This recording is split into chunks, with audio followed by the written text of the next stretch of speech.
मुने, जिनका शिव नाम जाप में विश्वास है, उनके द्वारा आचरित नाना प्रकार के धर्म तत्काल फल देने के लिए उत्सुक हो जाते हैं। महर्षि, भगवान शिव के नाम से जितने पाप नष्ट होते हैं, उतने पाप मनुष्य इस भूतल पर कर ही नहीं सकते।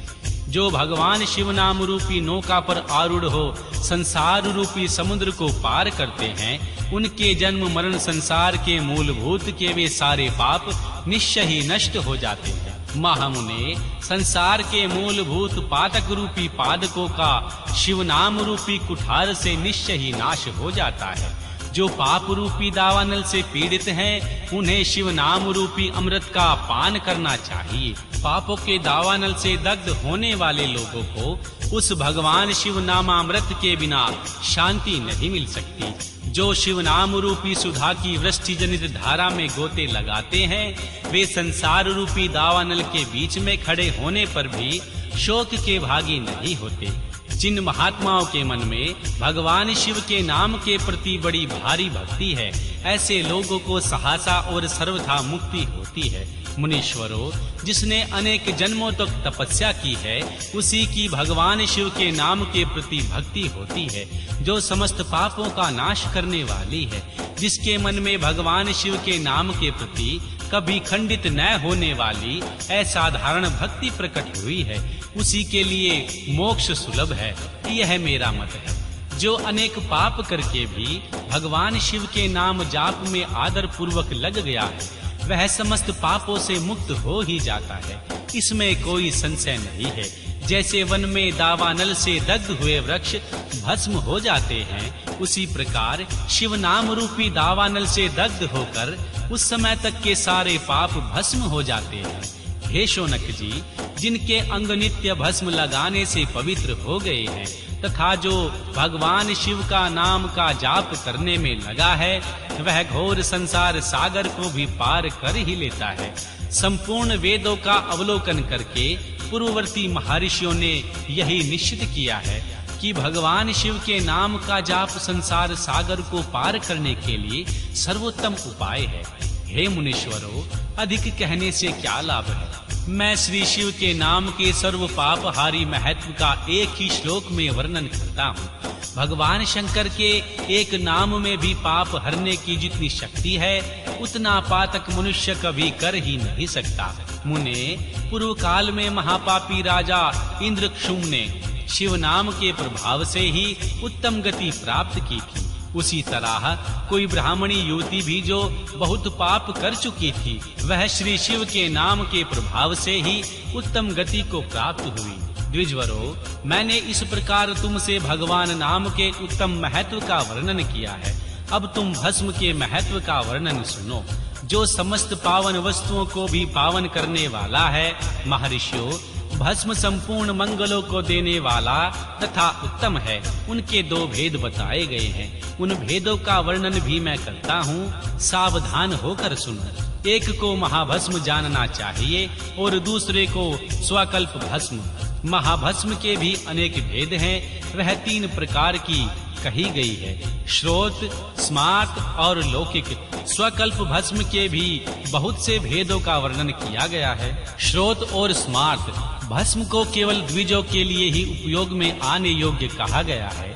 तीसरा जो लौकिक भस्म है, वह अन्य सब लोगों के लिए भी उपयोग में आ सकता है। श्रेष्ठ महर्षियों ने यह बताया है कि द्विजों को वैदिक मंत्र से उच्चारण पूर्वक भस्म धारण करनी चाहिए। दूसरे लोगों के लिए बिना मंत्र के ही केवल भस्म धारण करने का विधान है। जले हुए गोबर से प्रकट होने वाला भस्म अग्नेय कहलाता है। महामुने, वह भी त्रिपुंड का द्रव्य है, ऐसा कहा गया है। अग्निहोत्र से उत्पन्न हुए भस्म का भी मनीषी पुरुषों को संग्रह करना चाहिए। अन्य यज्ञ से भी प्रकट हुए भस्म भी त्रिपुंड धारण के काम में आ सकता है। जबलोपानिषाद में आए हुए अग्नि इत्यादि 7 मंत्रों द्वारा जल मिश्रित भस्म से धूलन विभिन्न अंगों में मर्दन या लेपन करना चाहिए। महर्षि जबाली ने सभी वर्णों और आश्रमों के लिए मंत्र से या बिना मंत्र के भी आदर पूर्वक भस्म से त्रिपुंड लगाने की आवश्यकता बताई गई है। समस्त अंगों में सजल भस्म को मलना अथवा विभिन्न अंगों में तिरछा त्रिपुंड लगाना, इन कार्यों को मोक्षार्थी पुरुष प्रमाद से भी न छोड़े, ऐसा श्रुति का आदेश है। भगवान शिव और भगवान विष्णु ने भी त्रियक त्रिपुंड धारण किया है। अन्य देवियों सहित माँ भगवती, उमा और देवी लक्ष्मी भी वाणी द्वारा इनकी प्रशंसा करती हैं। ब्राह्मणों, क्षत्रियों, वैश्यों, शूद्रों, वर्ण शंकरों तथा जाति भ्रष्ट पुरुषों ने भी उद्धूलन एवं त्रिपुंड के रूप से भस्म धारण किया है। इसके पश्चात भस्म धारण तथा त्रिपुंड की महिमा एवं विधि बताकर महर्षि सूत जी ने फिर कहा, महर्षियों, इस प्रकार मैंने संक्षेप से त्रिपुंड का महत्व बताया है। यह समस्त प्राणियों के लिए गोपनीय रहस्य है, अतः तुम्हें भी इसे गुप्त ही रखना चाहिए।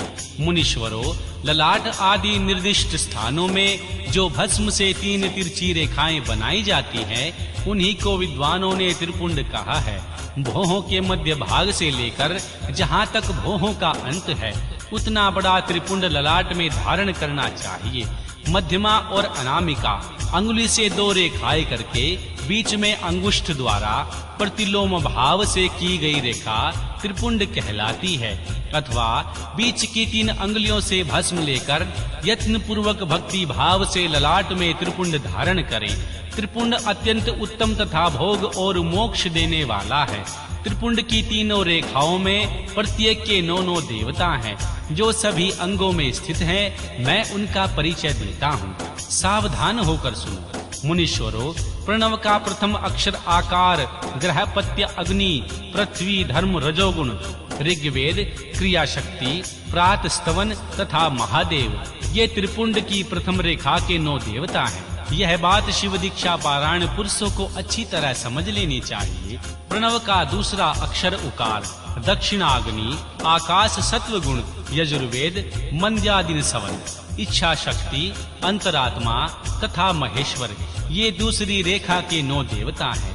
प्रणव का तीसरा अक्षर मकार, अवहानीय अग्नि, परमात्मा तमोगुण, क्षुलोक, ज्ञान शक्ति सामवेद, तृतीय सवन तथा भगवान शिव, ये तीसरी रेखा के 9 देवता हैं।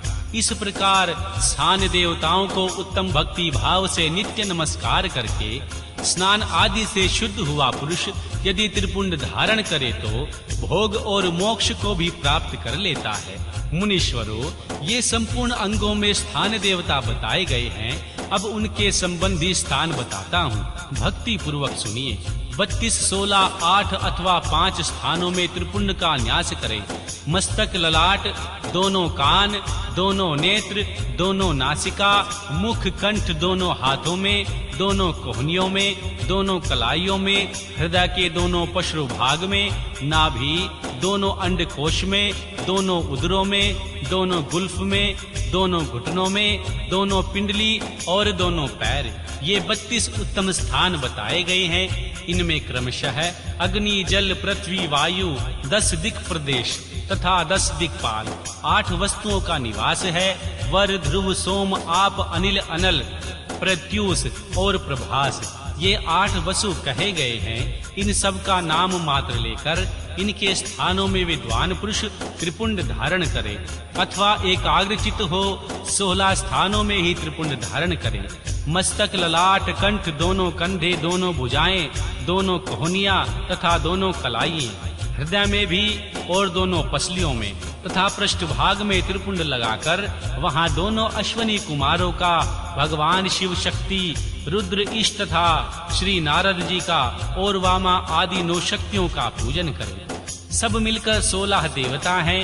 अश्वनी कुमार 2 कहे गए हैं, नासत्य और द्रास अथवा मस्तक, केश, दोनों कान, दोनों भुजा, हृदय, नाभि, उरु, दोनों जानू, दोनों पैर और पृष्ठभाग, इन 16 स्थानों में 16 त्रिपुंड का न्यास करें। मस्तक में भगवान शिव, केश में चंद्रमा, दोनों कानों में भगवान रुद्र और भगवान ब्रह्मा, मुख में विघ्नराज श्री गणेश, दोनों भुजाओं में भगवान विष्णु और लक्ष्मी, हृदय में शंकर शंभु, नाभि में प्रजापति, दोनों उर्वों में नाग और नाग कन्याएं, दोनों घुटनों में ऋषि कन्याएं, दोनों पैरों में समुद्र तथा विशाल पृष्ठभाग में संपूर्ण तीर्थ देवता रूप से विराजमान हैं। इस प्रकार 16 स्थानों का परिचय दिया गया है। अब 8 स्थान बताए जाते हैं। गुरहास्थान, ललाट, परम उत्तम कर्ण युगल, दोनों कंधे, हृदय और नाभि, ये 8 स्थान। इनमें भगवान ब्रह्मा तथा सप्तऋषि, ये 8 देवता बताए गए हैं। मुनीश्वरों, भस्म के स्थान को जानने वाले विद्वानों ने इस तरह 8 स्थानों का परिचय दिया है। अथवा मस्तक, दोनों भुजाएं और हृदय और नाभि, इन 5 स्थानों को भस्मवेता पुरुषों ने भी भस्म धारण के योग्य बताया है। यथा संभव देश काल आदि की अपेक्षा रखते हुए उद्मूलन भस्म को अभिमंत्रित करना और जल में मिलाना आदि कार्य करें। यदि उद्मूलन में भी असमर्थ हो तो त्रिपुंड आदि लगाएं। त्रिनेत्रधारी, तीनों गुणों के आधार तथा तीनों देवताओं के जनक भगवान शिव का स्मरण करते हुए नमः शिवाय कहकर ललाट में त्रिपुंड लगाएं। ईशाभ्य नमः ऐसा कहकर दोनों पश्रु भागों में त्रिपुंड धारण करें। बीजाभ्याय नमः बोलकर दोनों कलाइयों में लगावें।